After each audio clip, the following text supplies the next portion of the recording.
Good morning, good evening, good afternoon, wherever you may be on this sunny, beautiful North Wales day. The sun is out, the wind is a bit brisk still, a little bit cold in the wind, but out of the wind it's fantastic. But before I'm allowed to go into the sun, I've got to do some stamps and sun. And what I'm going to look at today is the follow-up from yesterday's, when I had begun putting some stamps in the Royal Mail stockbook. And I did a little bit more work last night in order to grab some stamps and slip them in, so to speak, in order to start what I think is going to be a nice collection for me. So we'll do away with this for now. And we'll open the book, and now some of these you will have seen already, particularly the occupied Russian zone stamps. We talked about that. Beard. The Tsar overprints, we talked about that. But at the front, now I'll just mention that I'm putting little notelets, or what you may call sort of aide de memoire, so that there's some sort of order, hopefully, going to go on around this book. Now, we've got immediately 1948 followed by 1920, so maybe something will have to change quickly before it becomes overwhelming and it just gets into a bit of a hodgepodge. But, you know, I've made a start, and I may do some house cleaning or what do they call it? Housework. I don't know what they call it. House rules. Anyway, tidying up of how it's all going to be laid out. Anyway, we go here to 1936, and we see here Berlin Olympics. Yes, there was Olympic Games in Berlin, very famous. So I write it down on the paper, and the only stamp I have from the Deutsche Spieler is this diving one. 1936 is on it. Diving lady. Could be airmail, probably isn't. But yeah, I was quite pleased to see that. So I think that adds to the collection of Germany. What I'm looking at is pre-Bundespost, but probably to the 1920s. That's what I'm interested in at this moment.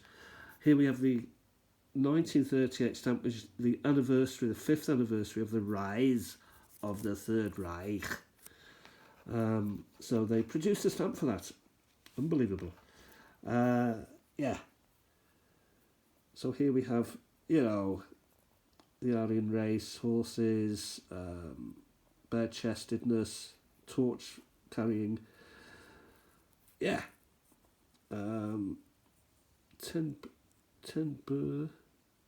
Possibly I'll be able to put the AI on the cancel to see. Oh, what am I doing?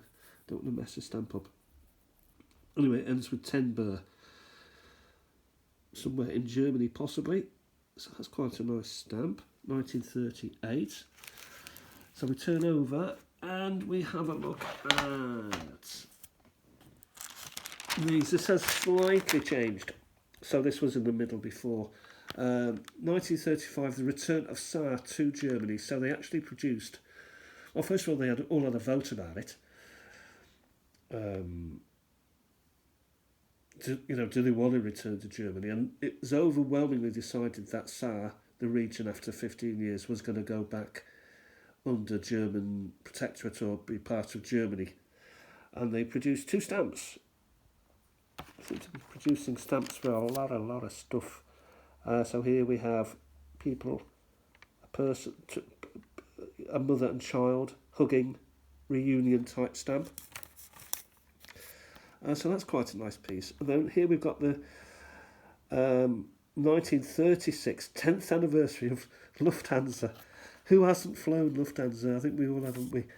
Anyway, they were very proud of that back in those days. 1936 looks like the first of the second 36. And there's the aeroplane, and presumably this would be an airmail stamp. It may be, or maybe it was just like an anniversary stamp that they did. We then go on to the Hitler heads, which I can be corrected on the year.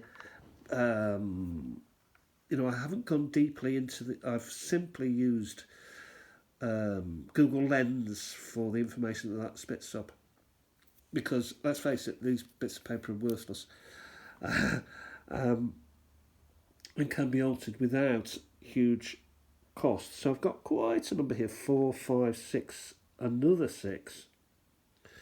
Don't know why there would be that. 10, 12, 15, 20, 30, 50, and a Reichmark. So we have that there. I've had to pop into other smaller collections, or particularly I've got a book here with a lot of.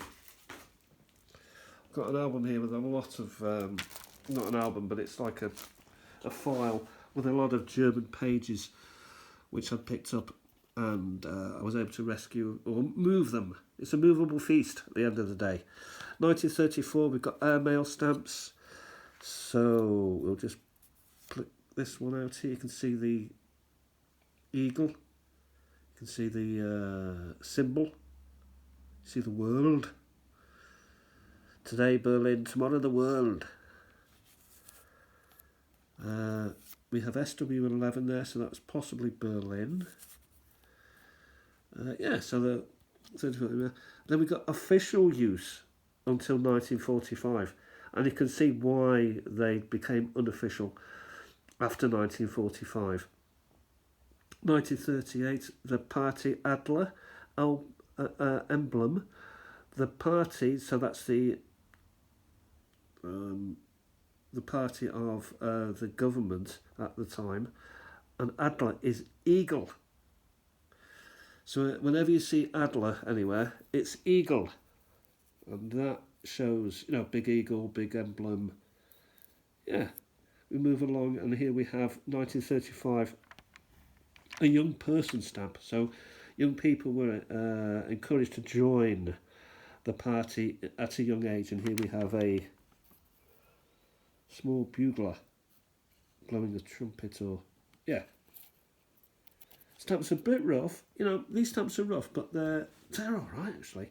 1943, we've got war theme stamps. That's the best way I could or the only, no one was describing them. So we have like a motorboat there involved in war at sea, and then we've got, it's 4-1. We've got the army in action somewhere towards the right, looking towards the right, so presumably looking east. Here we have army again with a motorcycle. I mean, pretty nice then they were poor times, weren't they? But pretty nice pictures, lovely composition of them all. And then finally we have what presumably is some sort of camp going on. I say I'm finally, but there is another one. Well, this is the 30 plus 30, so these are for the war effort. Paratroopers. Parachutists. So as you see, things are filling up nicely. 1935 issue, that's as near as I could get it. We've got, again, the Adler symbol is there with a 12, another 12 Hanau. One with a train. So 2 12s and 25.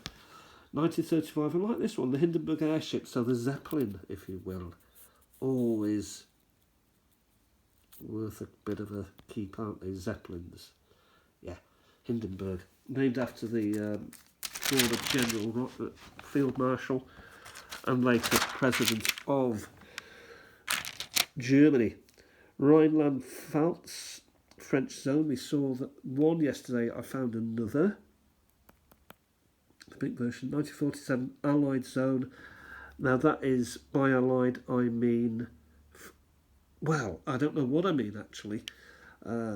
Possibly there were some zones that were occupied by Russia, France, US, and the UK all at the same time. So all those four occupied some areas, and French had their zones as well, and the UK and the US had their zones, and Russia had their zones. I ain't sure, and all I could find was Allied zone. But we had one yesterday, I think, and I found another. Württemberg 1948 French occupied zone. Here we have two characters, both 12s, one green, one red. Hindenburg stamps. Again, I haven't put a date on this because it's unclear, and they may have been around for a lot of years. But I've got, as you can see, I've got 1, 3, 4, 5, 6, 8, 10, another 10, 12, 15. Why are you collecting two, Peter? Well, one is... I collect two because, yeah, if it becomes 50, then no, I would have 50 in there, but two I think is just about acceptable at the minute. 20, 25, what's council there? 30, 40, 50 and 60. So those are the Hindenburgs. I rescued a few from other albums. 1945 UK and British zone. So we saw a couple and I managed to find some more last night. Also these apparently were produced for or by the for the British zones, and that is a British zone Berliner one. Ugh, good, I don't want to bend it. I'll put that back later. It's got a nasty old bending. Hang on. I'll put that back later. Right, 1949 Sarre, French occupied zone. So now we're right on the cusp of East Germany, West Germany, and I don't want to go further than that. So here we've got 1949 French occupied Sarre, which we talked about yesterday. Deutsches Post 1945 to 49. So these are not designated anywhere really in my occupation zone things. This one fell out of somewhere. So we got that. Turn the page. Allied Zone 1948. So quite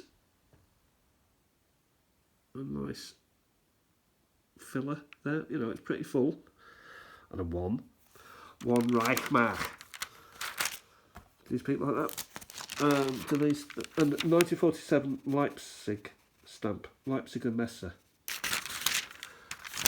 I've got a couple of those elsewhere too. Is that it? Could that be? No. 1943, the Bohemia and Moravia set. Well, I've only got 3 of them. But they again were in another album. I do have a designated German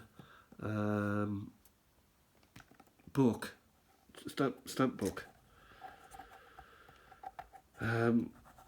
Well, I've got more of those, but I didn't want to disturb that. Now here, I've got my odds and sods, so my early stuff. So I've got, because I want to keep them as, I want to house them properly. So German Empire, Hamburger Schillings, Bayern, Bavaria, Württemberg, you know, good old stamps, and German Empire, 1865, which is probably one of the earliest stamps I've got. And of course I've got this, I cut this out as a dedication to the generosity of Wolfie, who gave me this. So that is it. That's my up-to-date place. I've also got other things to be getting on with today, mostly to do with maybe Hungary, Czechoslovakia, maybe setting up a dedicated page for those. I do have a lot, so I've got to be careful not to suddenly start becoming overwhelmed. Thanks for watching, everybody. Sun's out, guns are out. We can now go and get some sun fun after stamp collecting fun. Thanks for watching. Bye.